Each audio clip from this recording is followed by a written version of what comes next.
In the last video, we looked at expanding numbers using place value.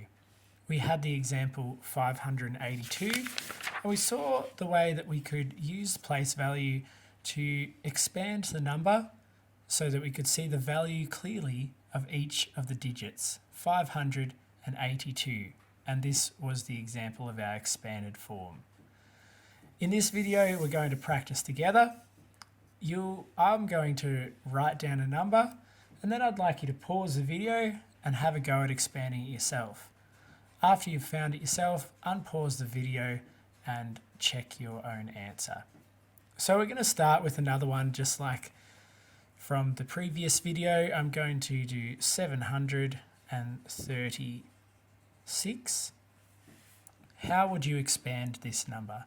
Pause now and have a go yourself. Now, of course, for this number, we're going to expand using the place value, 700s.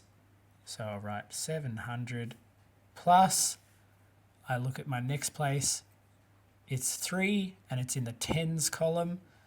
So I'm going to do 3 tens or 30, and our 6 is in the ones column, so I'm going to write 6.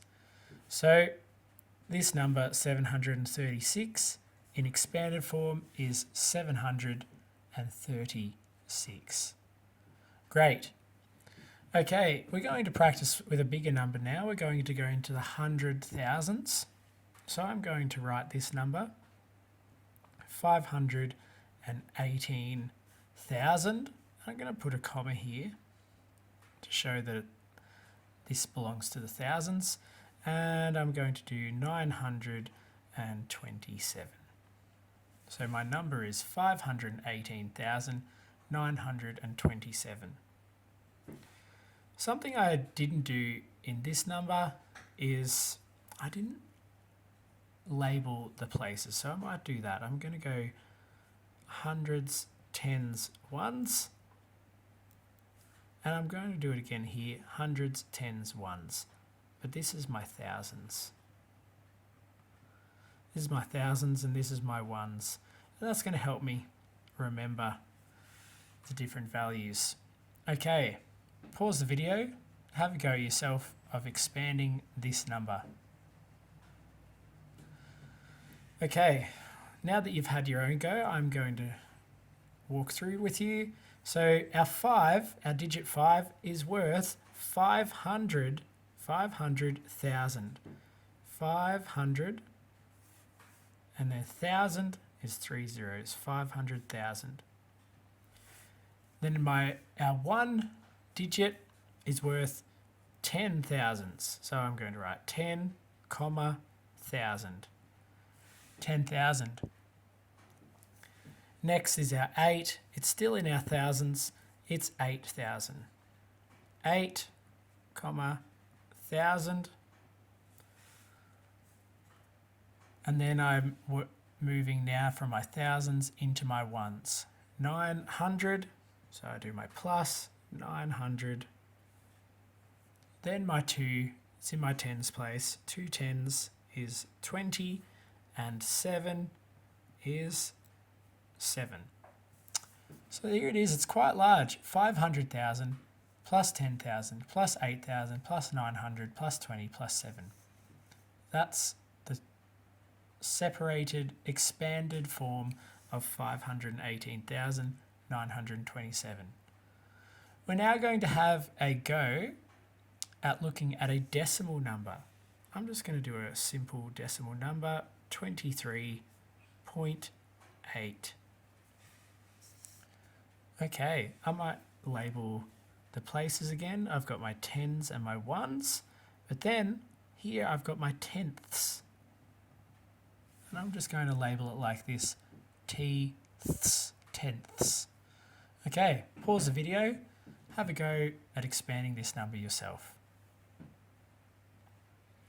Okay, we're going to expand this number. So you should have had no worries expanding the 23 because of course 2 tens is 20 and the 3 ones is simply 3. Now, once it gets to the decimal, it's not too tricky, but it does get confusing as to what do I do here? So it's always important to have that 0 at our ones place, just to remind us where we are. So